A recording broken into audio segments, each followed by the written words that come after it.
నమస్కారం, welcome to reflection news.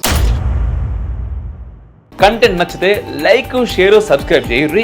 ఇంకా బాగా నచ్చితే పే చేసుకుని మాత్రం అస్సలు మర్చిపోవద్దు. మీరు పంపే రూపాయి అయినా కూడా నాకు అది చాలా చాలా చాలా ఇంపార్టెంట్ అండ్ చాలా పెద్దది. ఇండియన్ మోస్ట్ వాంటెడ్ లిస్టులో ఉన్న జకీర్ నాయక్ కొద్ది రోజుల క్రితం వక్ఫ్ బోర్డు గురించి ఇండియన్ ముస్లిమ్స్లకు హితబోధ చేసిన విషయం మనకు తెలిసిందే. వక్ఫ్ బోర్డును కాపాడుకోవాలని, లేకపోతే భారత్ ముస్లింలను అల్లా క్షమించడని పెద్ద పెద్ద మాటలు చెప్పాడు జకీర్. ఇంటర్పోల్ పోలీసులు అరెస్ట్ చేస్తారేమోనని భయపడుతూ మలేషియాలో దాక్కున్న ఈ నకిలీ ఇస్లామిక్ ప్రీచర్ ఇప్పుడు మరో పిచ్చి కూత కూశాడు. పాకిస్తానీ యూట్యూబర్ కొద్ది రోజుల క్రితం జకీర్ నాయక్ను ఇంటర్వ్యూ చేశాడు. ఈ ఇంటర్వ్యూలో ప్రధాని మోదీ గురించి, కాశ్మీర్ గురించి, ఆర్టికల్ 370 గురించి తన నోటికొచ్చింది వాగేశాడు. కొద్ది రోజుల క్రితం భారత ప్రధాని మోదీ తన దగ్గరికి ఓ వ్యక్తిని పంపించాడని, భారత్కు రావాలంటూ ఆ వ్యక్తి ద్వారా తనకు మోదీ ఆహ్వానం పంపించాడని చెప్పాడు జకీర్.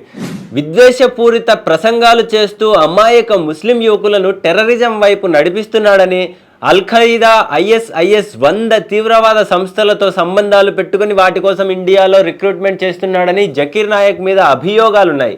భారత దర్యాప్తు సంస్థల వద్ద దీనికి సంబంధించిన ఆధారాలు కూడా ఉన్నాయి.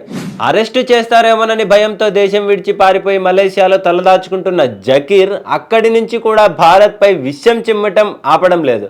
మోదీ తనను భారత్ ఆహ్వానించాడంటూ అతిపెద్ద జోక్ చెప్పిన జకీర్ మరిన్ని జోకులు కూడా వేశాడు. ఇండియన్ గవర్నమెంట్ కాశ్మీర్లో ఆర్టికల్ 370ని రద్దు చేసే ముందు తనను సంప్రదించిందట. కానీ తాను మాత్రం ఆర్టికల్ 370 రద్దు సరైన నిర్ణయం కాదని స్వయంగా అమిత్ షాకు చెప్పాడట.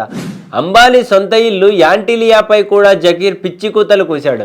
ఇప్పుడు అంబానీ కట్టుకున్న యాంటిలియా బిల్డింగ్ నిజానికి వక్ఫ్ ఆస్తి అని, దాన్ని అక్రమంగా ఆక్రమించి బిల్డింగ్ కట్టారని చెప్పాడు జకీర్.